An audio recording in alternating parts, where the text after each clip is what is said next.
Hello जय हिंद दोस्तों, आप सभी का स्वागत है आपके अपने YouTube चैनल प्रतिभा क्लासेज पर। तो आज के जैसा कि आप बोर्ड पर देख पा रहे होंगे, आज हम लोग बात करेंगे फिजिक्स और क्लास 12, है ना। पीछे अभी तक हमने जितनी भी क्लासें अपलोड करी हैं उनमें से केवल एक ही टॉपिक हमने क्लास 12 से अपलोड किया था, जिसमें हमने ये आपको बताया था कि फिजिकल क्वांटिटी क्या होती हैं और उनका मापन कैसे किया जाता है और उनकी विमा कैसे निकालते हैं और मात्रक कैसे निकाला जाता है। ठीक है, आज भी हम कुछ बेसिक ही बात करेंगे। Means next second basic chapter, जिसको हमने पहले पीछे बता भी रखा था कि एक वेक्टर नाम का चैप्टर है, वो भी क्लास 12 की फिजिक्स में बहुत यूजफुल है। हालांकि ये चैप्टर क्लास 11th का है, पर पढ़ना आपके लिए बहुत जरूरी बन जाता है। और वो इसलिए बन जाता है क्योंकि जब आप क्लास 12 की फिजिक्स में डेरिवेशन वगैरह सॉल्व कर रहे होंगे तो बार बार एक वेक्टर क्वांटिटी नाम की चीज आएगी जो कि तुम्हें सर इरिटेट कर सकती है अगर आपने इस चीज को नहीं पढ़ा है ना। तो बेसिक अगर आपके बहुत अच्छे मजबूत हैं तो फिर कोई दिक्कत नहीं आएगी। ठीक है, तो आज हम उसी टॉपिक पर बात करेंगे। तो चलिए शुरू करते हैं बिना किसी देरी के, है ना। तो सबसे पहली बात आपको बता देते हैं, अच्छा जब भी हम किसी फिजिकल क्वांटिटी पर बात करते हैं, मींस किसी भी भौतिक राशि पर बात करते हैं, उसको सपोज हमने पी क्यू से लिख दिया।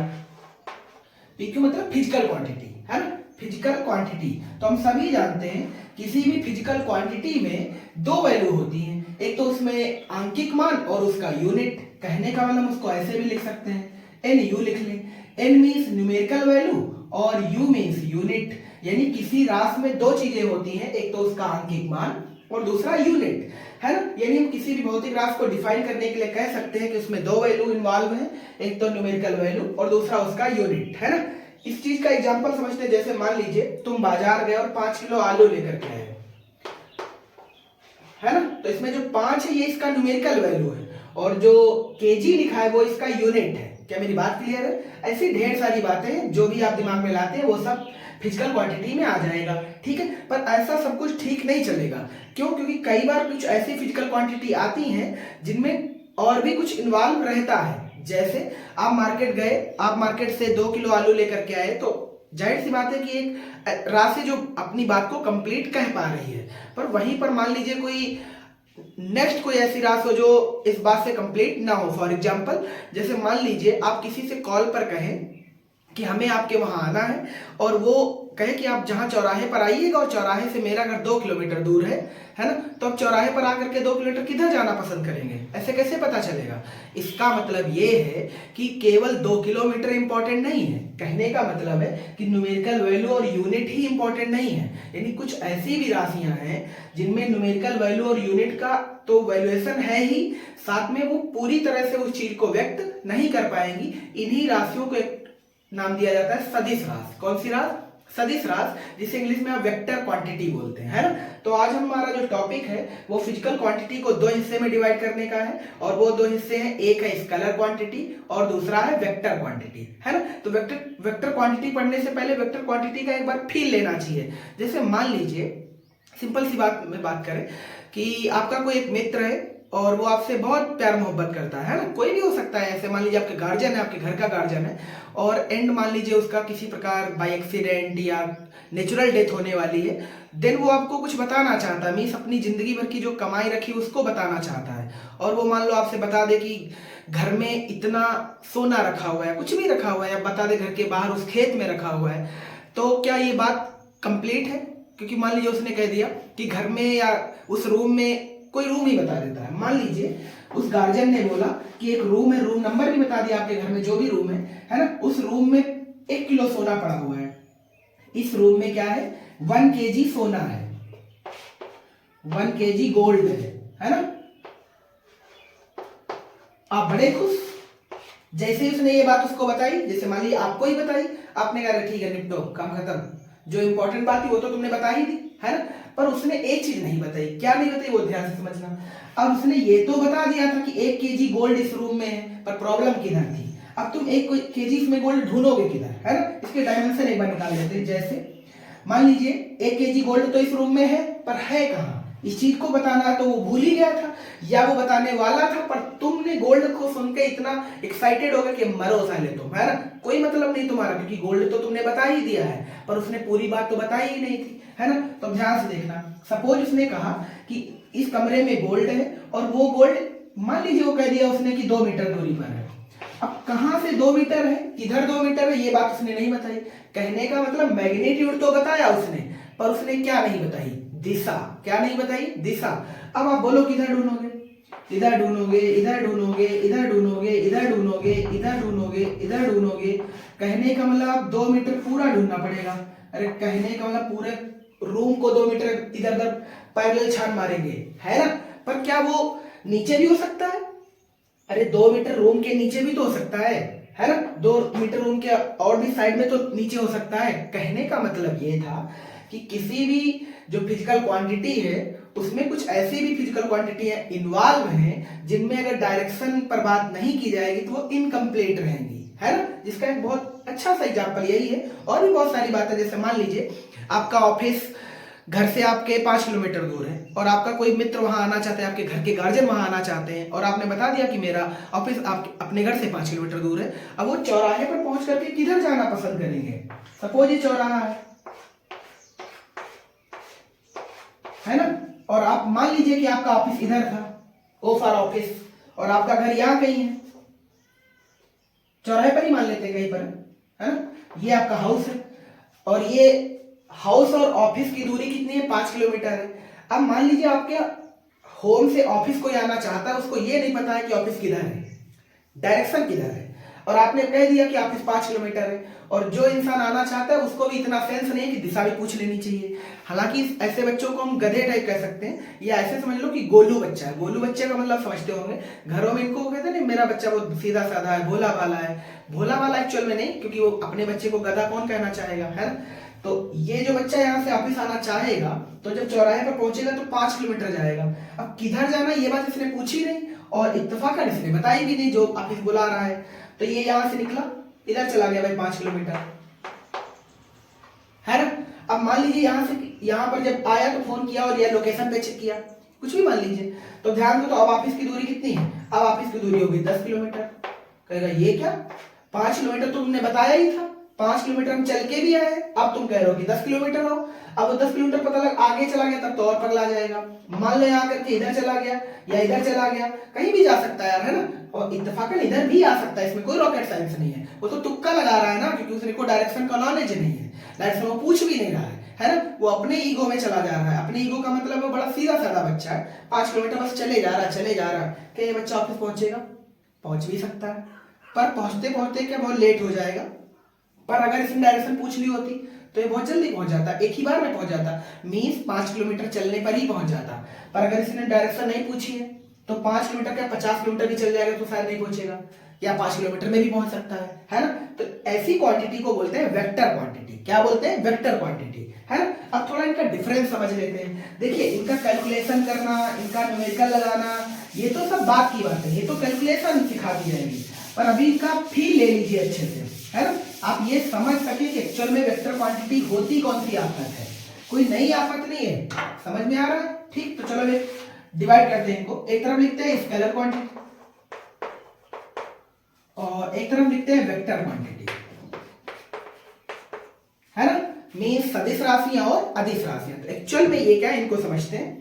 तो स्केलर जो राशियां होती है उनमें केवल और केवल न्यूमेरिकल वैल्यू होती है। कहने का मतलब ये है, वे भौतिक राशियां जिनमें केवल और केवल परिमाण होता है, मीन्स उनमें केवल मैग्नीट्यूड होता है और उनमें डायरेक्शन नहीं होती है, और वो बिना डायरेक्शन के ही सेटिस्फाइड हो जाती हैं। तो उन राशियों को कौन सी राशियां बोलते हैं? स्केलर। हिंदी में बोलते हैं अदिश राशियां। कौन सी राशियां? अदिश राशियां। यानी कि इन राशियों में केवल और केवल क्या होता है? मैग्नीट्यूड। मैग्नीट्यूड का मतलब होता है आंकिक मान या न्यूमेरिकल वैल्यू कह सकते हो। और आगे एक बहुत सिंपल सा वर्ड लिख सकते हैं, ये, है ना। यानी इन राशियों में केवल और केवल क्या होता है? Magnitude only. कहने का मतलब है इनमें केवल परिमाण ही होता है, बाकी कुछ नहीं होता, मीन्स डायरेक्शन नहीं होती है। जबकि बात करें अगर वेक्टर की तो मैग्नीट्यूड तो होता ही होता है।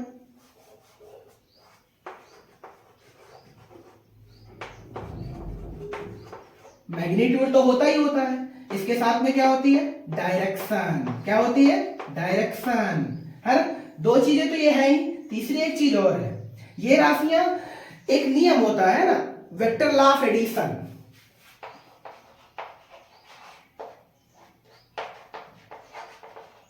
ओबे वेक्टर लॉ ऑफ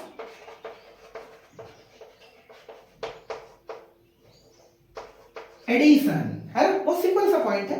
देखिए स्केलर राशियों में केवल और केवल मैग्नीट्यूड होता है, मीन्स ये मैग्नीट्यूड से ही सेटिस्फाइड हो जाती हैं। बट जो वेक्टर क्वांटिटी होती हैं उनमें मैग्नीट्यूड भी होता है, मैग्नीट्यूड के साथ डायरेक्शन भी रहता है, और सबसे इंपॉर्टेंट बात कि वो ओबे मीन्स पालन करती हैं वेक्टर लॉ ऑफ एडिशन। अब ये पॉइंट कौन सा है, वेक्टर लॉ ऑफ एडिशन कौन सी आफत है, तो इसको समझने के लिए कुछ इजी से एग्जांपल लेते हैं, देन आपको ये फील आएगा कि अच्छा ये एडिशन नाम की चीज है। एक और अच्छा पॉइंट है, इनका जो मतलब नहीं ऐड मतलब जो इनका एडिशन है, इनका जो एडिशन है किसका, स्केलर राशियों का, स्केलर राशियों का जो एडिशन है वो सिंपल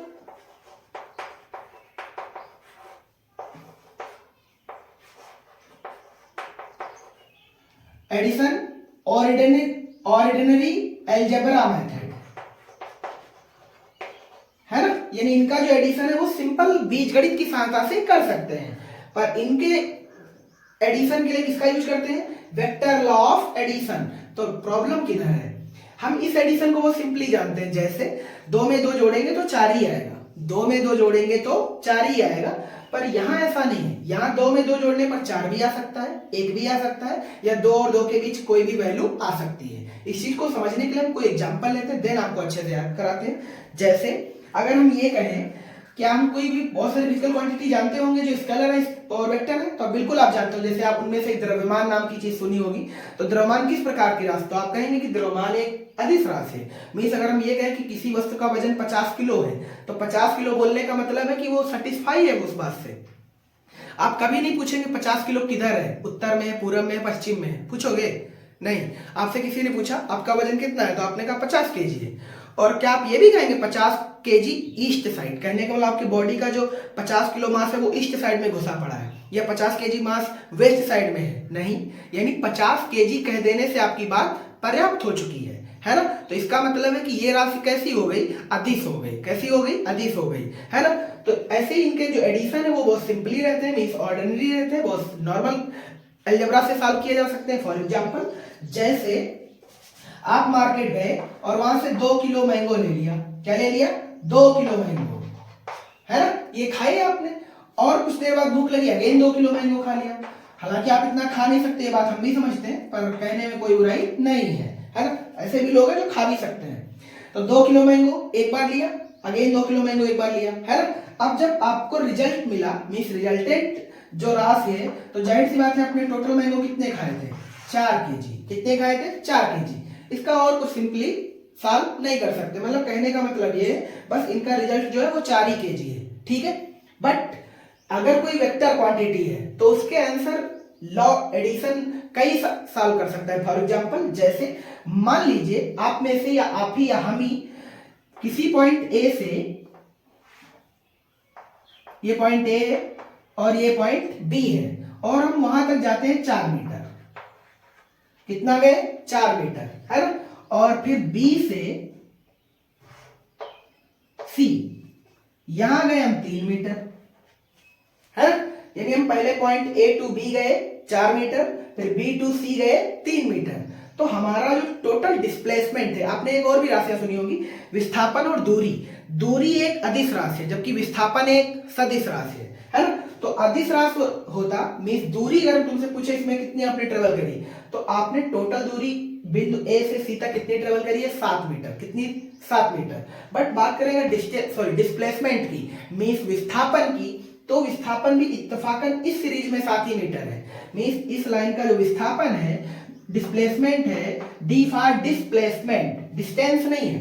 डिस्टेंस का आंसर और डिस्प्लेसमेंट का आंसर अलग अलग आते हैं, वो अलग बात है कि इस रेखा पर सेम है ना। तो इसका जो आंसर है वो कितना आएगा, 7 मीटर। इसको सॉल्व कैसे करें तो वो भी ध्यान से बता देते हैं। चूंकि एक वेक्टर है, अभी अब आगे आपको सिखाएंगे कि इनको रिप्रेजेंट करने के लिए वेक्टर का इस्तेमाल करते हैं, हालांकि हमने यहाँ पे लगा भी दिया है, आगे बता देंगे, ठीक है।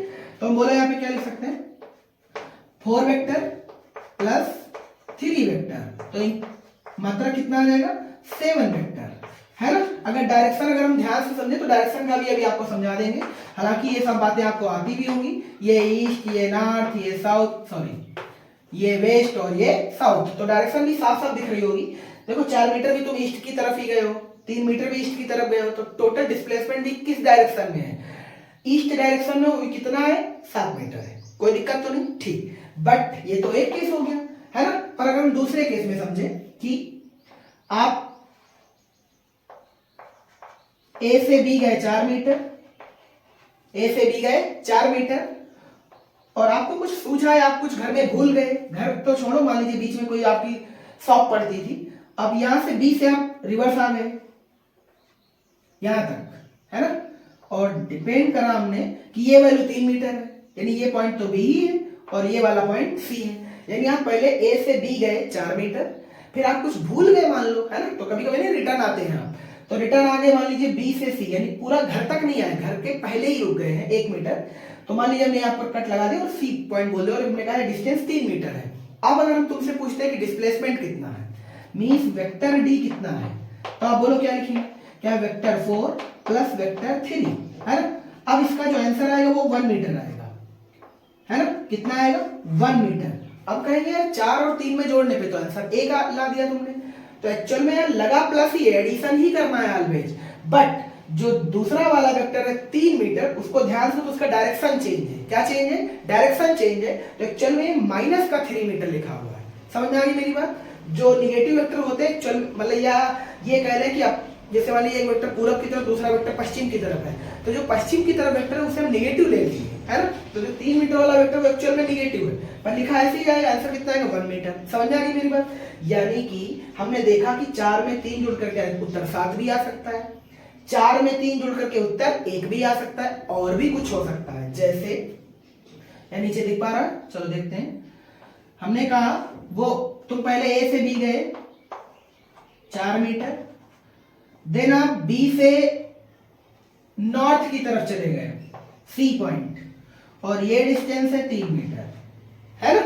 तो अगर हम तुमसे पूछे अब डिस्प्लेसमेंट कितना है, डिस्प्लेसमेंट का एक्चुअल मतलब होता है इनिशियल पॉइंट और एंड पॉइंट, यानी इनिशियल और एंड पॉइंट के बीच तुमने कितना डिस्टेंस ट्रेवल करा है, वही डिस्प्लेसमेंट कहलाता है। कहने का मतलब है कि ये वाली दूरी कितनी है ना। तो इसको ध्यान से देखो तो ये सभी को राइट एंगल ट्राइंगल दिख रहा होगा। कौन सा राइट एंगल ट्राइंगल, मींस ये सभी को 90 दिख रहा होगा। अगर ये सभी को 90 दिख रहा है तो मेरे ख्याल से हम पाइथागोरस लगा सकते हैं। अगर पाइथागोरस लगा सकते हैं तो ये वाली लाइन आपको लंब दिखेगी, ये वाली लाइन आधार, और ये वाली रेखा कर्ण नजर आएगी, और आपको कर्ण ही तो फाइंड करना है। तो मे भी सभी ने पढ़ा होगा कर्ण स्क्वायर इक्वलेंट लंब का स्क्वायर प्लस आधार का स्क्वायर।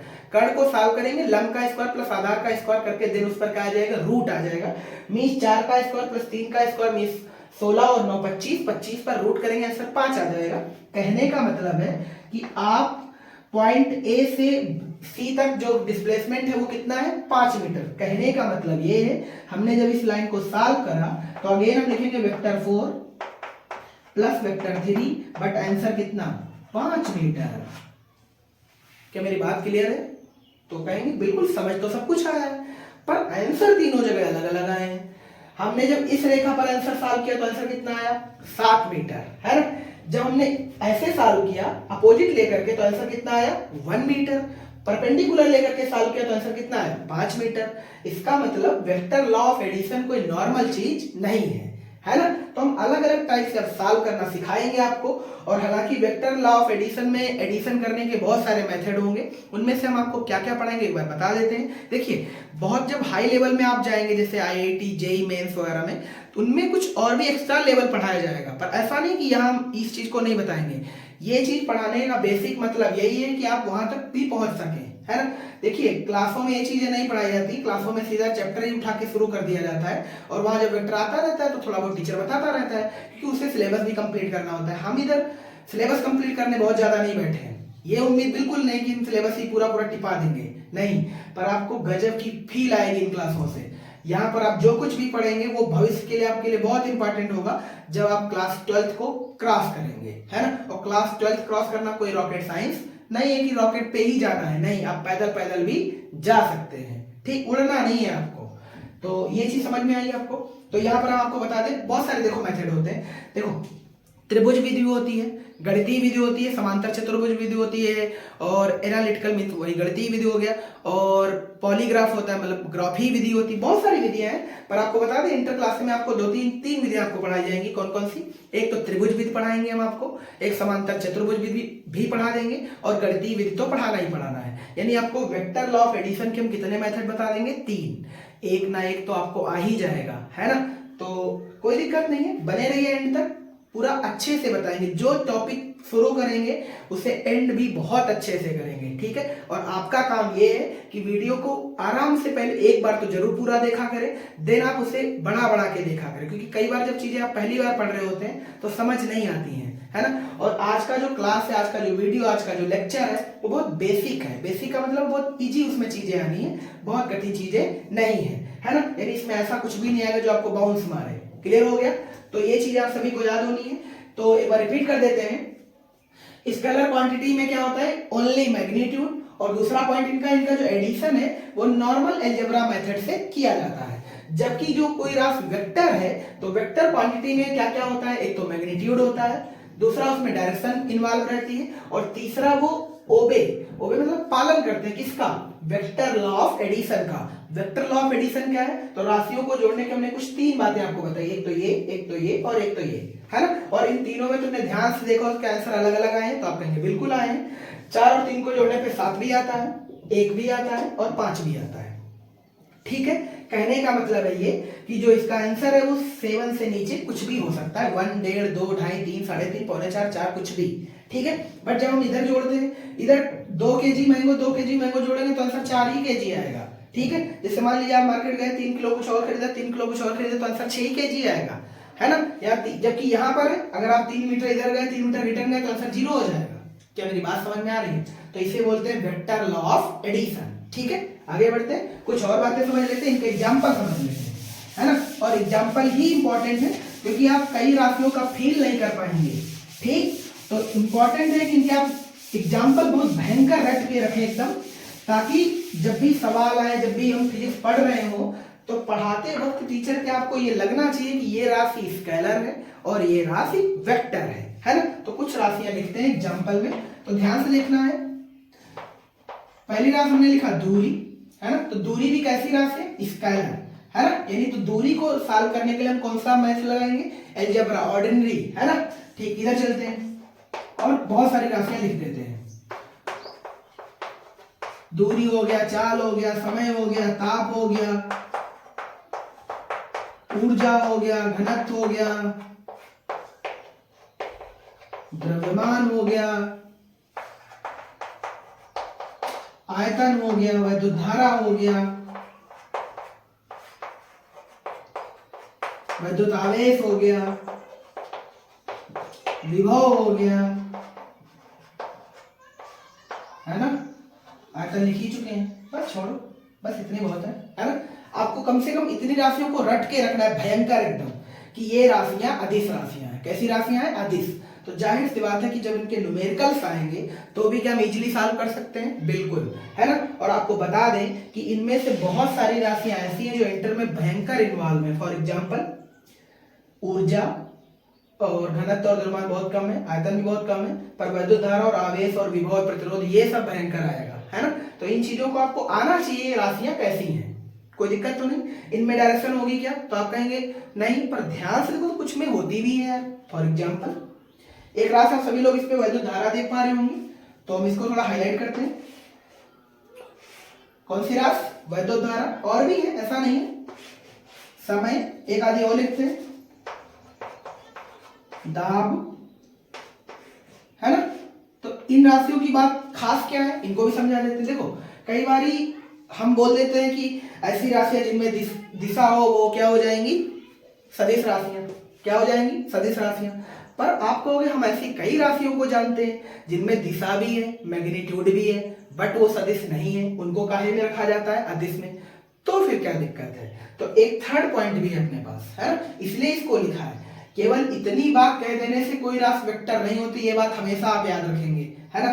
तो थर्ड पॉइंट इंपॉर्टेंट है। मींस अगर कोई राशि जिसमें मैग्नीट्यूड भी है, डायरेक्शन भी है, बट वो वेक्टर लॉ ऑफ एडिशन का पालन नहीं करती है, देन वो वेक्टर क्वांटिटी नहीं है। क्या मेरी बात समझ में आ रही है? ठीक, इसका मतलब ये है कि ये वाली जो राशि है इनमें दिशा तो है, कहने का मतलब टाइम यार पास्ट से फ्यूचर ही तो चलता है। क्या हम फ्यूचर में जा सकते हैं या फ्यूचर से पास्ट में जा सकते हैं? तो आप कहेंगे नहीं जा सकते, है ना। इसका मतलब ये है कि जो टाइम है वो भी आगे की ओर बढ़ रहा है ना। तो ये भी एक तो दिशा में चल रहा है ना, तो ये भी एक दिशा है। वैद्युत धारा की बात करें तो आपने कक्षा 10 से ही पढ़ा होगा कि वैद्युत धारा की दिशा इलेक्ट्रॉनों के प्रवाह की उल्टी होती है। तो आप कहेंगे इनमें दिशाएं तो हैं, फिर भी यार ये अदिश राशियां हैं। तो क्यों अदिश राशियां हैं? ये एक्चुअल में इनका जब कैलकुलेशन किया जाता है, इनको सॉल्व किया जाता है, तो इनको साधारण बीजगणित की सहायता से सॉल्व किया जाता है, ना कि वेक्टर लॉ ऑफ एडिशन से। अगर इनका solution vector law of addition से निकलता देन ये वेक्टर होती, बट चूंकि इनका वेक्टर लॉ ऑफ एडिशन से एडिशन नहीं किया जाता इसलिए ये वेक्टर राशियां नहीं है। तो सबसे इंपॉर्टेंट पॉइंट ये है, अगर किसी भौतिक राशि में दिशा और मैग्नीट्यूड है तो इस बात की कोई गारंटी नहीं है कि वो वेक्टर राशि है। बट अगर किसी राशि में कोई राशि मैग्नीट्यूड और वेक्टर के साथ है, मींस डायरेक्शन के साथ है, देन वो वेक्टर लॉ ऑफ एडिशन का पालन करती है, तो 100% वो वेक्टर राशि है। समझ में आ गया ना। यानी third point very very important, किसी राशि का वेक्टर होने के लिए मींस ये नेसेसरी है। कोई दिक्कत तो नहीं है? ठीक, अब इनको और अच्छे से समझने के लिए क्या करें, समझा देते हैं आपको। तो इधर लिखते हैं, बाद में हालांकि इधर लिखते हैं। जैसे हमने कहा एक वायर ऐसे, यहां से करंट आ रही है 2 एम्पियर, कितनी आ रही? 2 एम्पियर। एक वायर ऐसे, यहां से करंट आ रही है 3 एम्पियर, है ना। तो अब तुमसे पूछेंगे, मान लीजिए ये एक वेक्टर हमने ऐसे निकाल दिया, वेक्टर का मतलब एक वायर निकाल दिया। क्या निकाल दिया? वायर, है ना। अब क्वेश्चन ये है कि इस वाले वायर में करंट क्या है। तो आप कहेंगे अगर इसमें डायरेक्शन है तो जाहिर सी बात है कि थीटा भी मैटर करेगा, क्योंकि वेक्टर राशियों का जब हम एडिशन करते हैं देन थीटा भी इन्वॉल्व होता है ना। हालांकि अभी हमने इन पे पीछे चर्चा नहीं करी थी, पर पहला वाला केस तुम्हें याद है तो वो पैरेलल था, ये एंटी पैरेलल था और ये परपेंडिकुलर था। परपेंडिकुलर में थीटा 90 था, एंटी पैरेलल में 180 था और इधर कितना था? 90 था, सॉरी 0 था। ठीक है, तो यहां पर क्या यहां थीटा मैटर करेगा? तो आप कहेंगे यहां थीटा मैटर नहीं करेगा। क्यों नहीं करेगा? क्योंकि ये राशि कैसी है? स्केलर। कैसी राशि है? स्केलर। और इस चीज की पुष्टि कैसे की जाती है? तो यहां पर एक उपकरण लगाया जाता है, नाम है एम्पियर। यहां पर कौन लगाया जाता है? एम्पियर। अरे अमीटर सुना होगा आपने, है ना। और अमीटर लगा करके चेक जब किया गया तो आंसर आया 5 एम्पियर। कितना आया? 5 एम्पियर। तुम खुद सोचो, अगर ये राशि किसका पालन करती? वेक्टर लॉ का, तो क्या आंसर 5 आता? नहीं आता। क्यों नहीं आता? क्योंकि यहाँ पर थीटा कितना है? आप कहेंगे 90। इसका मतलब पाइथागोरस ट्रिपलेट पे काम करेगा। तो पाइथागोरस पे काम करेगा तो 3 त्रिका 9 प्लस 2 दूनी 4 यानी √13 एम्पियर आता। यानी इधर अगर आंसर कितना आना चाहिए था? 13 एम्पियर। अगर रूट में 13 एम्पियर आता देन ये वेक्टर होता, बट आंसर कितना आता है? 5 एम्पियर। इसका मतलब तो नॉर्मल मैथ है, ऑर्डिनरी मैथ है। तो जब ऑर्डिनरी मैथ है तो जाहिर सी बात है राशि कैसी है? स्केलर। क्योंकि वेक्टर राशियां ऑर्डिनरी अलजेब्रा मेथड से सॉल्व नहीं होती हैं, वो सॉल्व होती हैं वेक्टर लॉ ऑफ एडिशन से। ठीक है, तो आंसर कितना आता है? 5 एम्पियर। ये हम नहीं कह रहे हैं, ये यहां पर लगा एक उपकरण कह रहा है। आप सभी ने पढ़ा होगा विद्युत धारा का मापन अमीटर से करते हैं, तो अमीटर ने रिजल्ट कितना दिया? 5 एम्पियर। तुम्हारी कैलकुलेशन के हिसाब से, चूंकि इसमें डायरेक्शन भी था, तुमने डायरेक्शन के हिसाब से अगर कैलकुलेशन कर दिया तो आंसर कितना आएगा? √13 एम्पियर। क्या 5 एम्पियर √13 एम्पियर समान है? नहीं, √13 एम्पियर 5 एम्पियर से कम है। क्योंकि आप इसे सॉल्व करेंगे तो आंसर आ जाएगा 3 दशमलव कुछ, मान लो 3.5 एम्पियर। √13 का मतलब 3.5 एम्पियर, बट आंसर आ कितना रहा है? 5 एम्पियर। इसका मतलब है कि विद्युत धारा जो है वो किस प्रकार की राशि है? अदिश राशि है। यानी जो इसका आंसर आएगा वो कितना आएगा? 5 एम्पियर। कोई दिक्कत की बात होनी भी नहीं चाहिए। ठीक है, तो कुछ ऐसी भी राशियां हैं जिनमें डायरेक्शन है, मैग्नीट्यूड भी है, बट वो कैसी राशि है? स्केलर। इसके पीछे का रीजन क्या है? इसके पीछे का रीजन ये है क्योंकि ये वेक्टर लॉ ऑफ एडिशन का पालन नहीं करती हैं, इसलिए कैसी राशियां हैं? स्केलर है। कैसी है? स्केलर। इनके लिए थर्ड नाम भी यूज किया जाता है, टेंसर। कौन सी राशि? टेंसर राशि, है ना। तो ऐसे ही नोट पॉइंट में जस्ट याद रखना, इन राशियों के लिए नाम है कौन सा? टेंसर। ठीक है, तो वे राशियां जिनमें मैग्नीट्यूड और डायरेक्शन होता है बट वो वेक्टर लॉ ऑफ एडिशन का पालन नहीं करती हैं, उनके लिए अपने पास एक नाम है टेंसर राशियां। कौन सी? टेंसर। कोई दिक्कत तो नहीं? ठीक, बहुत अच्छे। आगे बढ़ते हैं। अब आगे अपने को एग्जांपल किसके आने चाहिए? आगे एग्जांपल आने चाहिए किसके? वेक्टर के। किसके एग्जांपल आने चाहिए? वेक्टर के, है ना। तो वेक्टर के एग्जांपल लिखते हैं। तो वेक्टर का एग्जांपल लिखते हैं, बहुत अच्छा है। क्षेत्रफल। तो आप कहेंगे क्षेत्रफल कैसी राशि? तो नेक्स्ट टाइम याद रखेंगे आप, क्षेत्रफल कैसी राशि? वेक्टर। क्योंकि आगे हम सब ये चीजें आपको अच्छे से पढ़ाएंगे, तो हम आपको कह देंगे कि हमने आपको ये पढ़ाया है। आपका एक काम बनता है कि आप इसे पढ़ें, ताकि ये याद रहे आपको कि आपने पढ़ा है ना। तो क्षेत्रफल कैसी राशि? वेक्टर राशि। और ये इंपॉर्टेंट है अपने आप में, क्योंकि ये जब इंटर की फिजिक्स शुरू करेंगे तो सेकंड चैप्टर में ही आ जाएगा, जिसका आपने नाम भी पढ़ा होगा, गॉस की प्रमेय। गॉस की प्रमेय, जिसमें विद्युत फ्लक्स पर चर्चा की जाएगी, है ना। तो क्षेत्रफल आएगा। तो क्षेत्रफल कैसी राशि है? वेक्टर। कोई दिक्कत तो नहीं? ठीक, आगे बढ़ते हैं। विस्थापन, वेग, बल, बलागुण,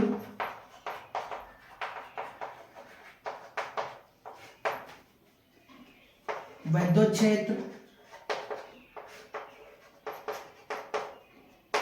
चुंबकीय क्षेत्र, अरे जितने भी क्षेत्र आते हैं फिजिक्स में सब,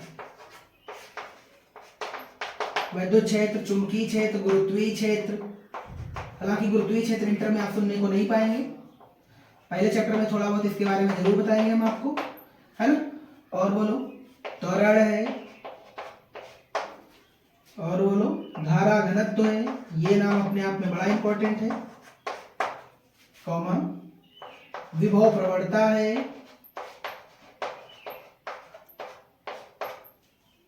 और धारा घनत्व हो गया, विभव प्रवणता हो गया, बस छोड़ो अभी, है ना, नहीं याद आ रही। हालांकि और भी बहुत सारी कई राशियां ऐसी हैं जो कैसी हैं? वेक्टर क्वांटिटी हैं। कैसी क्वांटिटी है? वेक्टर क्वांटिटी है। मींस इन सभी राशियों में हम किसका यूज कर देख पाएंगे? वेक्टर लॉ ऑफ एडिशन का। वेक्टर लॉ ऑफ एडिशन का कोई दिक्कत की बात होनी नहीं चाहिए, ठीक है। तो सबसे पहला काम, आपको स्केलर क्या है ये पता होना चाहिए, वेक्टर की परिभाषा क्या है ये पता होना चाहिए।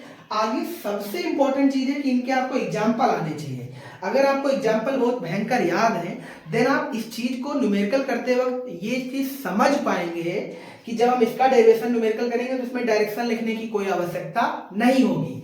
बट जब तुम इन राशियों में से किसी का न्यूमेरिकल डेरिवेशन करोगे तो क्या डायरेक्शन भी लिखना इंपॉर्टेंट होगा? तो आप कहेंगे बिल्कुल होगा। ठीक, तो पहला तो आपका काम ये है कि इन एग्जाम्पलों को भूलना नहीं है ना। जैसे मुझे याद है ठीक वैसे आपको भी याद होना चाहिए, है ना। आगे बढ़ते हैं, कुछ और बातें करते हैं यार।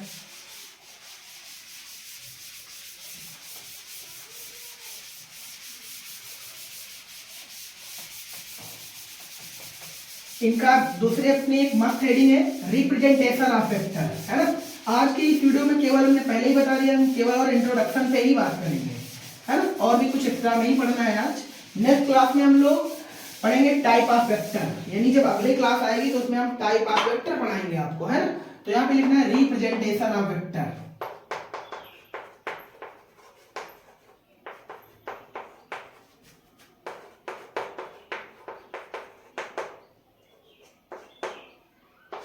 कहने का मतलब है कि वेक्टर को रिप्रेजेंट कैसे करें, कैसे पता लगाएंगे ये वेक्टर है ना। इसके लिए क्या कर, देखो ये सब बने बनाए तरीके हैं। हम जो पढ़ा रहे हैं अपने पास से कुछ नहीं पढ़ा रहे हैं, क्योंकि जो चीज फिक्स कर दी गई वो फिक्स ही रहनी है, ठीक है। चलो ध्यान से देखते हैं। तो रिप्रेजेंटेशन ऑफ वेक्टर क्या, सपोज हमने कहा कोई राशि वेक्टर है, कोई राशि वेक्टर है और उसका परिमाण ए है। कोई राशि वेक्टर है और उसका परिमाण ए है, तो फिर उसे ये कैसे लिखा जाए कि ये राशि वेक्टर है ना। तो इसके लिए एक एग्जांपल समझते हैं। फॉर एग्जांपल हमने कहा, डायरेक्शन पहले नोट कर देते हैं, ये चीज भूलनी नहीं है, और पूरी फिजिक्स में इनको ऐसे ही लिखा जाएगा, ठीक है। लिखने का सिंपल तरीका है, ऐसे खड़े हो जाइए, वेस्ट और हेड हमारा नॉर्थ में और बैक हमारी साउथ में, कोई दिक्कत तो नहीं, ठीक है। राइट वाला ईस्ट में। अब क्या करते हैं, हमने कहा कोई एक बॉडी है, बॉक्स है, क्या है, बॉक्स है, और इस बॉक्स पर इधर की ओर हम धक्का ले रहे हैं 5 न्यूटन से। कितना दे रहे हैं? 5 न्यूटन से, है ना। तो इसको रिप्रेजेंट कैसे करा जाए, तो क्या करना है, इस 5 न्यूटन वाले फोर्स को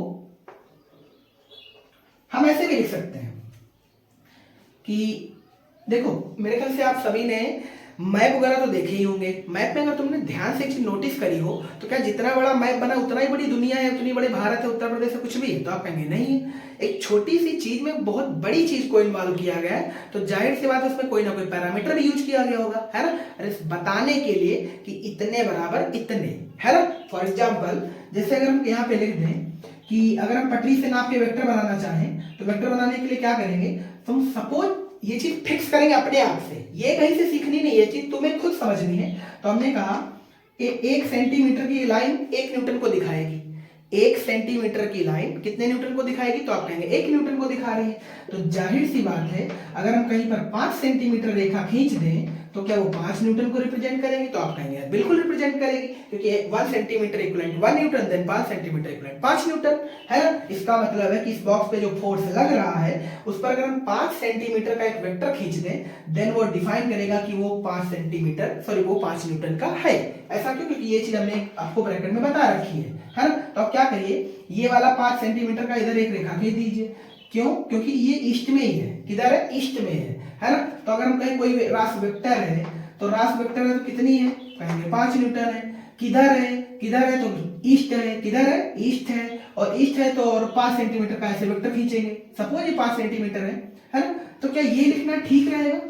ये थोड़ा लेंथी हो गया। मान लो कि आज तो ये 5 न्यूटन है, कभी ये 50 न्यूटन भी हो जाएगा, तब हम क्या करेंगे? क्या इस वेक्टर को और बढ़ाते जाएंगे? नहीं, तो कोई शॉर्टकट तरीका ढूंढते हैं। शॉर्टकट तरीका क्या ढूंढा गया कि इसको ऐसे ना लिख करके आप ऐसे भी लिख सकते हैं। मीन्स राशि के ऊपर तीर लगा दीजिए, राशि के ऊपर तीर लगा दीजिए और क्या लिख दीजिए? 5 न्यूटन। क्या लिख दीजिए? 5 न्यूटन। और आगे डायरेक्शन लिख दीजिएगा, है ना? जैसे डायरेक्शन इसकी किधर थी तो बॉक्स को अगर हम यहाँ से पैरेलल शिफ्ट कर दें तो जाहिर सी बात है ये ईस्ट है। किधर है? ईस्ट है। यानी इस चीज को ऐसे ना लिख करके ऐसे लिखना बेटर समझा गया, बिकॉज ये अगर क्योंकि ये बताता है परिमाण को। किसको दिखाता है? परिमाण को। और परिमाण को दिखाने में कई बार परिमाण बहुत बड़ा हो जाएगा, देन हम क्या करेंगे, है ना? तो हर बार ये कठिन रहेगा, इसलिए क्या करते हैं कि वेक्टर जो भी राशि वेक्टर होती है उसके ऊपर एक क्या लगा देते हैं? तीर लगा देते, तो डायरेक्शन को मेंशन कर देते हैं। कोई दिक्कत तो नहीं है? ठीक। यानी किसी भी वेक्टर राशि को रिप्रेजेंट करने के लिए उस राशि के ऊपर क्या लगाते हैं? तीर लगाते हैं। क्या लगाते हैं? तीर लगाते हैं। और इस तीर का हम अलग से सिंबल बनाते हैं,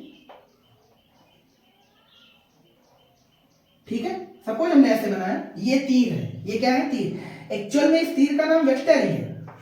ये जो तीर है इसको हम पढ़ेंगे वेक्टर।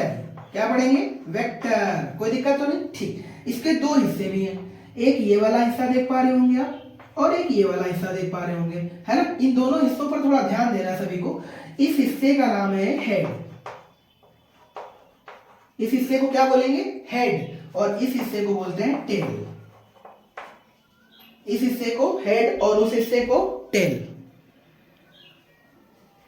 यहां तक कोई दिक्कत तो नहीं? यानी इसको हम बोलेंगे तीर या वेक्टर या बारो भी बोल देते हैं, बाण बोल देते हैं। और ये वाला नुकीला वाला हिस्सा क्या कहलाता है? हेड कहलाता है। और ये वाला हिस्सा पूंछ, पूंछ मतलब टेल कहलाता है। इसकी इंपॉर्टेंस क्या है वो भी बता देंगे आपको। तो ये चीज समझ में। दूसरी बात, कई बार ये पूछ देता है कि इसका हेड क्या रिप्रेजेंट करता है, तो याद रखना हेड जो होता है वो ऑलवेज डायरेक्शन को रिप्रेजेंट करता है। किसको रिप्रेजेंट करता है? डायरेक्शन को।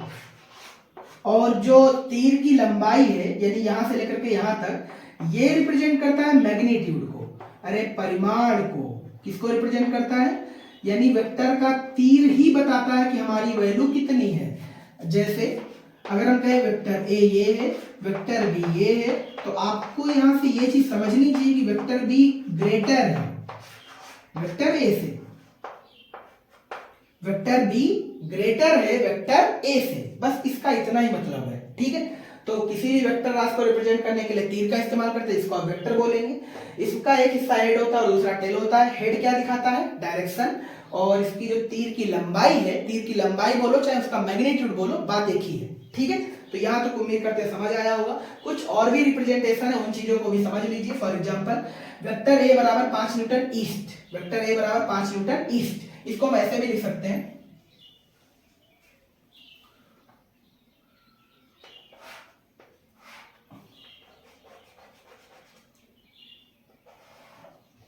Vector A. ये भी इसको पढ़ेंगे वेक्टर है, फिलहाल ये लिखा है बोल्ड है। बोल्ड अक्षर जानते होंगे, थोड़े मोटे मोटे लिखे जाते हैं, इसलिए हमने इसको मोटा जानबूझ के बनाया है, ठीक है। तो ये भी लिखा है 5 न्यूटन ईस्ट, 5 न्यूटन ईस्ट, यानी वेक्टर ए लिखो चाहे ये लिखो, पर तुम खुद सोचो यार, चाक थी तो हमने इजीली इसको ड्रॉ कर दिया, पर सोचो ये पेन से बनाना होता, पेंट करना पड़ेगा इसको आपको, स्केच तो आपके पास है नहीं, ब्रश तो आपके पास है नहीं जो एक मोटा सा ए ऐसे टीप दोगे, है ना। इसलिए इसकी जगह पर हम इस्तेमाल इसी का जनरली करेंगे, ठीक है। कुछ और बातें भी सीख लो, है ना, ताकि तुम्हें पढ़ना आ जाए। जैसे कहीं पर अगर ये लिख दें वेक्टर ए का मॉड, वेक्टर ए का मॉड, हमारे पास राशि यही, हम बार बार राशि नहीं चेंज कर रहे हैं, तो ये लिखा है 5 न्यूटन, बस इतना ही मतलब है इसका। इस चीज का कितना मतलब है 5 न्यूटन, बट इस चीज में डायरेक्शन भी होती है, इसके साथ भी डायरेक्शन इन्वॉल्व है, ठीक है। इस चीज को ऐसे ना लिख करके कभी कभी किताब में ऐसे भी लिखा मिलेगा, तो इसमें आपको घबराने की कोई बात नहीं है ना। इन दोनों का क्या मतलब है, इन दोनों का मतलब पढ़ते क्या, देखो ये जो बॉक्स टाइप बना है, दो डंडे जैसे गड़े हुए हैं, इनके बीच एक वेक्टर ए बना हुआ है, इसका मतलब है कि वेक्टर ए का मॉड है। मॉड इस साइन को क्या पढ़ते हैं मॉड, यानी जो दो पैरेलल आप लाइनें देख पा रहे हैं इसको पढ़ते हैं मॉड, क्या पढ़ते हैं मॉड। और मॉड हमेशा केवल और केवल मैग्नीट्यूड ही दिखाता है, यानी किसी राशि में अगर मॉड लगा है तो मॉड केवल किसको दिखाता है, मैग्नीट्यूड को, वो डायरेक्शन को दिखाता नहीं है। तो अगर हम तुमसे पूछे वेक्टर ए कितना है, देन तो आप बोलेंगे 5 न्यूटन ईस्ट है, बट वेक्टर ए का मॉड कितना है, देन 5 न्यूटन है। केवल पूछे ए की वैल्यू क्या है, ये भी 5 न्यूटन है, समझ में आ गया ना। बट वेक्टर ए पूछा जाए तो 5 Newton, east west north south कुछ भी हो सकता है, वो अलग बात है, ठीक है। उम्मीद करते हैं आपको ये भी समझ आ गया। ये हो गया इसका रिप्रेजेंटेशन ऑफ वेक्टर, ठीक। इसके बाद इंपॉर्टेंस ऑफ वेक्टर क्या है, तो उस चीज को भी समझना चाहिए अपने को, है ना। तो कुछ बातें और भी आनी चाहिए, चलो इसे इरेज करते हैं।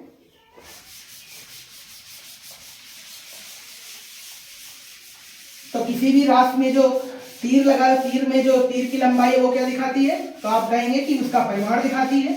और उसमें जो हेड बना है, नुकीला वाला सिस्टम बना है, वो क्या दिखाता है, तो आप कहेंगे वो उसका डायरेक्शन दिखाता है, ठीक है। आगे बढ़ने से पहले कुछ बातें और आपको सीखनी है, वो क्या है ध्यान से देखना है। जैसे यहां पे लिख देते हैं importance of vector, importance of vector. Importance of vector में क्या जरूरत पड़ेगी, तो सर अगेन आपको डायरेक्शन लिखनी है, ईस्ट नॉर्थ वेस्ट साउथ, है ना, पढ़ना सीखना है तुम्हें। तो पहला पॉइंट ये है, अगर हम किसी वेक्टर राशि को 2 पाई से घुमा दें, मीन्स 360 डिग्री घुमाते हैं, तो ना तो उसका परिमाण बदलेगा और ना ही उसकी दिशा, पहला पॉइंट। फॉर एग्जाम्पल हमने कहा ये कोई वेक्टर है, वेक्टर ए है ना। अगर इसकी डायरेक्शन आपसे पूछे तो अगर ध्यान से देखो तो डायरेक्शन यहां लिखना पहले सिखाते हैं, ध्यान से देखो। सपोज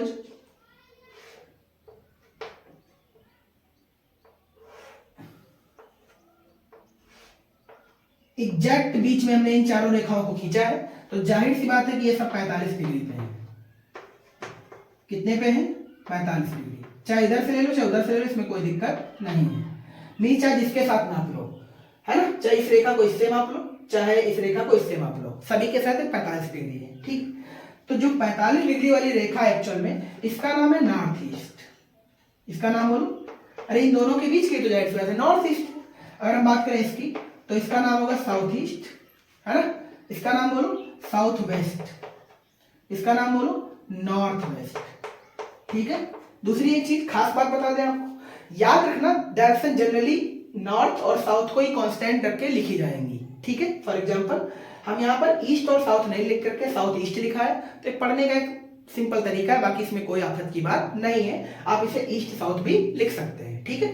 तो ये चीज आपको समझ में आई होगी। दूसरी बात, कुछ और भी डायरेक्शन ले लेते हैं, है इसको बाद में बताते हैं। यहाँ चलो लिखते हैं ये ईस्ट, तो ये बार बार ना लिखो, है कोई जरूरत तो है ना, आप बार बार तो लिख ही चुके हैं यार, है ना। अब यहाँ पर हम कोई एक एंगल ड्रॉ करते हैं और हमने लिखा है 30 डिग्री। ये कितना है, 30 डिग्री है। तो देन इसे आप क्या पढ़ेंगे, है ना। तो ध्यान से देखना है, क्या ये वाला पॉइंट ई है, ये वाला पॉइंट ई है और ये वाला पॉइंट एन है ना। तो एक्चुअल में जो 30 डिग्री वेक्टर है वो किसके बीच है, ईस्ट और नॉर्थ के बीच। सपोज आप ईस्ट पर हैं, ईस्ट से आप नॉर्थ की तरफ ही तो चल रहे हैं, ऐसे आप थे ईस्ट पे और ऐसे ही तो बढ़े हैं 30 डिग्री, है ना। तो जिधर बड़े हैं उसको लिखना है और किससे बड़े हैं उसको लिखना है। यानी इस एंगल को हमें ये लिखना है 30 डिग्री नॉर्थ ऑफ ईस्ट।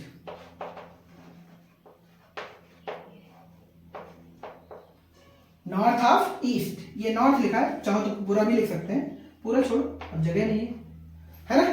तो 30 डिग्री नॉर्थ ऑफ ईस्ट है ना। बट मान लीजिए अगर हम पूछे ईस्ट ऑफ नॉर्थ कितना एंगल है, इसको पढ़ते क्या है, उत्तर की ओर पूरब से है ना। अरे उत्तर की तरफ पूर्व से कितने डिग्री है, तो आप उत्तर की तरफ ही तो जा रहे हैं, तो उत्तर की तरफ ईस्ट से कितने डिग्री है, 30 डिग्री। पर वहीं अगर हम तुमसे पूछें ईस्ट ऑफ नॉर्थ कितना है,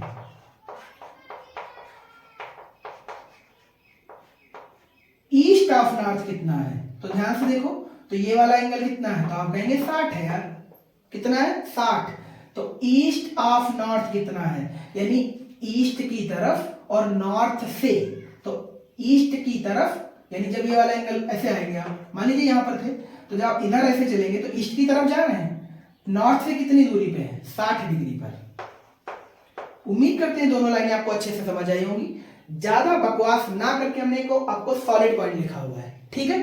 तो आपको डायरेक्शन लिखनी आनी चाहिए, ठीक है। तो दोनों तरफ से हम लिख सकते हैं, पर एंगल ध्यान से तो बदल जाएगा।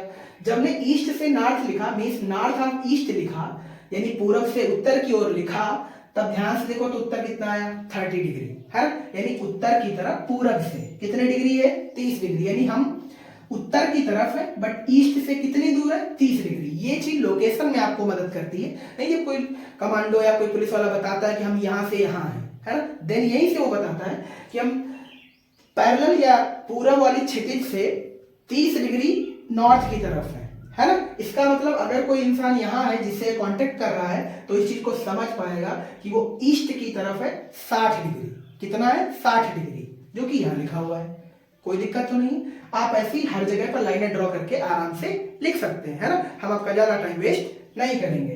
तो उम्मीद करते हैं ये चीज सभी को समझ आई होगी। आगे बढ़ते हैं यार, आगे बढ़ते हैं, कुछ इंपॉर्टेंट सा वेक्टर के पॉइंट समझ लेते हैं। अभी भी हम पहला पॉइंट बोल के गए हैं, अगर कोई वेक्टर है, अगर हम उसको 2 पाई से घुमा दें, कितना से, 2 पाई, तो 2 पाई का मतलब होता है 360 डिग्री, क्योंकि पाई बराबर 180 डिग्री होता है, मींस 180 रेडियन बोल सकते हैं आप, है ना। तो 2 पाई इक्वलेंट होता है 360 डिग्री। यानी किसी वेक्टर को अगर हम 360 घुमाते हैं तो उसके ना तो परिमाण में कोई चेंज आएगा और ना ही कोई दिशा में चेंज आएगा, है ना। आप सभी जानते हैं जब घूम करके आप एक चक्कर लगाते हैं, मीन 360 डिग्री घूमते हैं, तो 360 डिग्री का मतलब जैसे मान लीजिए हम आपकी तरफ फेस किए खड़े हुए हैं, अगर हम 360 डिग्री घूम के आएंगे तो रिटर्न हम आपकी ही तरफ खड़े होंगे। इसका मतलब ना तो डायरेक्शन चेंज हुआ और ना ही मैग्नीट्यूड चेंज हुआ। इसका मतलब ये है, अगर हम किसी वेक्टर को, है ना, कैसे भी घुमा लो, क्लॉकवाइज घुमा लो, एंटी क्लॉकवाइज घुमा लो, कितना घुमा दिया हमने, 2 पाई, कितना घुमा दिया, 2 पाई। तो ये वेक्टर जो ए था उसमें कोई चेंज नहीं आएगा, मींस इसका परिमाण और इसकी डायरेक्शन वही रहेगी जो पहले थी। यानी किसी वेक्टर को हम 360 डिग्री घुमाने पर उसमें हम कोई चेंज नहीं पाएंगे। कोई दिक्कत तो नहीं, ठीक। तो ये डायरेक्शन लिखना आना चाहिए आपको, ये आना चाहिए, ठीक है। आगे बढ़ते हैं। ये तो पहला पॉइंट है, सिर्फ इंपॉर्टेंस ऑफ वेक्टर का ये कौन सा पॉइंट है, तो पहला पॉइंट है ना। और भी कुछ पॉइंट है उनको भी समझ लो यार, बड़े इंपॉर्टेंट है वो। अगला पॉइंट है कि हम किसी भी वेक्टर को पैरेलल शिफ्ट कर सकते हैं। पैरेलल शिफ्ट करने का मतलब है एंगल फाइंड करने के लिए। जब भी हम दो वेक्टरों के बीच एंगल फाइंड करेंगे तो वेक्टर को पैरेलल शिफ्ट करना आपको आना चाहिए। ये पैरेलल शिफ्टिंग ऑफ वेक्टर क्या होता है इसको समझते हैं। जैसे हमने कहा एक वेक्टर ये है, वेक्टर ए, ठीक है, दूसरा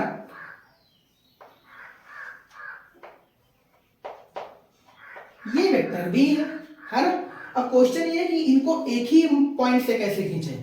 क्या हम समझ सकते हैं कि ये भी लिखे हैं, इसको लिखने के तरीके बताते हैं। क्या करना है, तुम ध्यान से देखो, ए को इस पर पैरेलल शिफ्ट कर दो। पैरेलल शिफ्ट करने का मतलब है ना तो इसका परिमाण चेंज करना है और ना ही इसकी डायरेक्शन चेंज करनी है। बस आप इसे अज्यूम करके यहां से वहां लिख सकते हैं। फॉर एग्जांपल, जैसे कि आप बोर्ड पर से देख करके कॉपी पे उतार रहे हैं, इसका मतलब है इस वेक्टर को आप कॉपी पर पैरेलल शिफ्ट कर रहे हैं। मेरी बात समझ में आ गई। अरे नकल करने का मतलब है पैरेलल शिफ्टिंग करना, ठीक है। पैरेलल शिफ्टिंग का मतलब मेरे ख्याल से समझ आया होगा। ना तो आप इसका परिमाण बदल सकते हैं और ना ही इसका डायरेक्शन बदल सकते हैं। अगर आपने इस वेक्टर को अपनी कॉपी पर ऐसे लिखा है तो ये गलत हो गया है, क्योंकि हमने तो ऐसे लिखा हुआ है ना। तो बस पैरेलल शिफ्टिंग का मतलब समझ में आया होगा। पैरेलल शिफ्टिंग का सिंपल सा मीनिंग ये है कि कॉपी पर जो हम नकल करते हैं, बोर्ड से जो एज इट उतारते हैं, इसी को पैरेलल शिफ्टिंग ऑफ वेक्टर बोलते हैं, है ना। तो समझते हैं थोड़ा।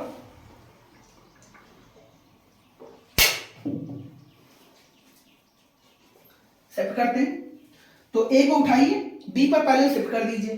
तो ध्यान से, तो इसको हमने उठा करके जब इधर शिफ्ट करोगे तो कुछ ऐसे ही तो नजर आएगा। तो इसको आगे बढ़ाते हैं। तो वेक्टर बी तो ऐसे ही है, ना तो डायरेक्शन चेंज करनी है और ना ही मैग्नीट्यूड। इसको उठाओ, पैरेलल शिफ्ट कर दो, और उम्मीद करते हैं आप समझ में आए होंगे, कोई दिक्कत की बात नहीं है। ठीक है, अगला ये तो हो गया एक तरीका। क्या हम बी को भी इस पे पैरेलल शिफ्ट कर सकते हैं? Of course. यानी जिस प्रकार हमने ए को बी पर शिफ्ट किया है, हम ऐसे ही बी पर ए को भी शिफ्ट कर सकते हैं, ए पर बी को भी शिफ्ट कर सकते हैं। तो ये तो एक तरीका हो गया। दूसरा समझते हैं। दूसरे में हम ए को तो वही रखेंगे, है ना, बट बी को शिफ्ट करेंगे। बी को यहां से उठाइए और यहां चिपका दीजिए। उम्मीद करते हैं तुम्हें यह भी समझ आया होगा। क्या इनमें कोई चेंज है? आप कहेंगे कोई चेंज नहीं है। सपोज करते हैं ये वाला थीटा यहाँ पे कितना मान लें, चलो 50 डिग्री मान लो। कितना है? 50। 100%। ये भी 50 है, ये भी 50 है, कोई आफत की बात नहीं है। तो पॉइंट नंबर 2 भी क्लियर। पहला पॉइंट क्या था? किसी भी वेक्टर को अगर हम 2 पाई से घुमाएंगे तो ना उसका परिमाण बदलेगा, ना ही उसका डायरेक्शन। सेकंड पॉइंट है कि हमें पैरेलल शिफ्टिंग भी आनी चाहिए। पैरेलल शिफ्टिंग जरूरी है, वो अभी आगे समझा देंगे जब हम दो वेक्टरों के बीच में क्या निकालेंगे, कोड। क्या निकालेंगे? कोड। कोई दिक्कत नहीं है। ठीक है, आगे बढ़ते हैं। आगे बढ़ना है थर्ड पॉइंट, है ना। थर्ड पॉइंट में क्या करना है, ध्यान से देखना है।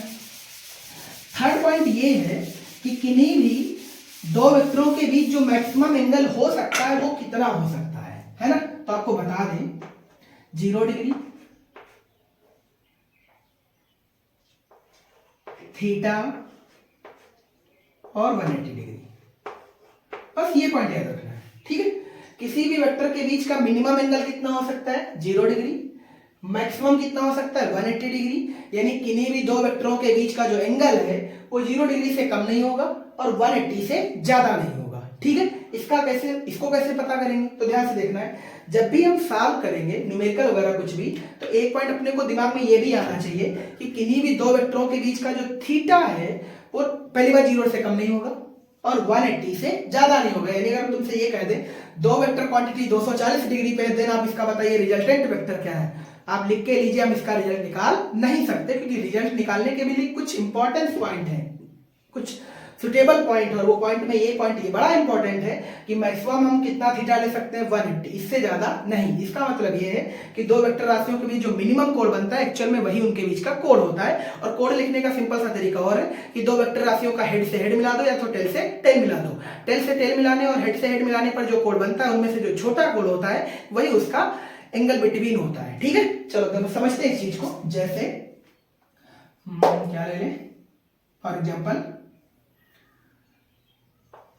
ये ऐसे ले लिया हमने, ये वेक्टर ए, ये वेक्टर बी। बहुत इजी है, आप कहेंगे बहुत सिंपल सा ले लिया आपने। थीटा आपको दिख रहा होगा 90। कितना है? 90। तो अगर तुमसे पूछे angle between vector A into B, तो आप थीटा बताओ, कितना बताओगे? 90, है ना। पर तुम ध्यान से अगर मेरी बात समझो तो क्या ये वाला भी तो एंगल बचेगा यार? अरे ये वाला, अरे इस वाले एंगल की बात करें अगर, यानी यहां से लेकर के यहां तक, तो ये तो 270 डिग्री है, क्योंकि टोटल तो 360 होता है ना। तो हमने थीटा फिर भी बोला 90 डिग्री। 90 डिग्री राइट है, बट 270 अगर कहें, क्योंकि 270 भी तो इन्हीं के बीच का एंगल है ना। पर 270 इसका करेक्ट आंसर नहीं है। उसके लिए कुछ शर्तें हैं। फॉर एग्जांपल थीटा 180 से ज्यादा नहीं होगा। दूसरा, इन दोनों के बीच दो एंगल बनेंगे, एक छोटा बनेगा और एक बड़ा। तो याद रखना कि ऑलवेज छोटा एंगल ही इन दोनों के बीच का एंगल होता है। ठीक, आगे बढ़ते हैं। जैसे हमने कहा कोई वेक्टर ऐसे है और दूसरा वेक्टर ऐसे है।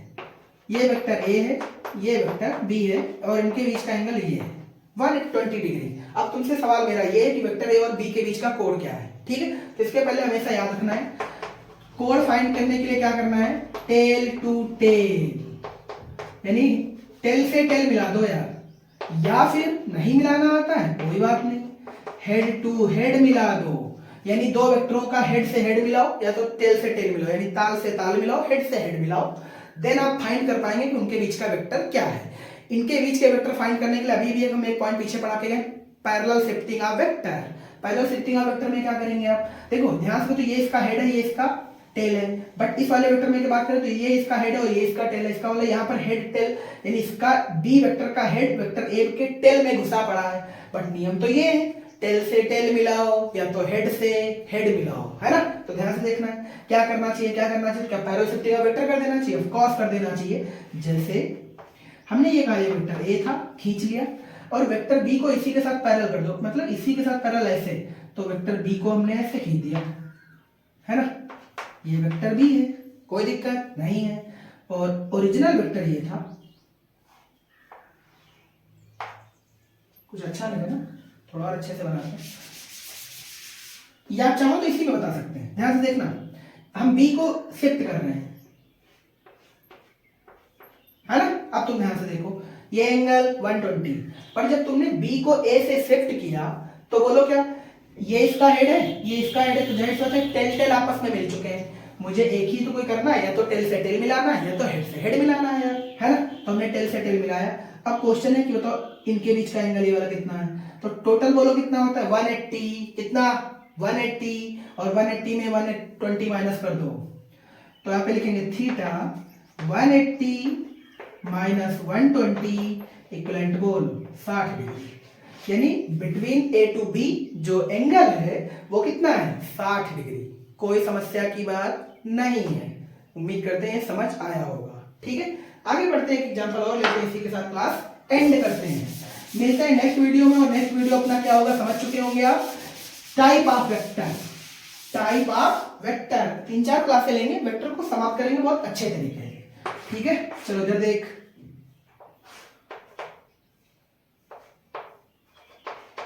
पैंतालीस डिग्री,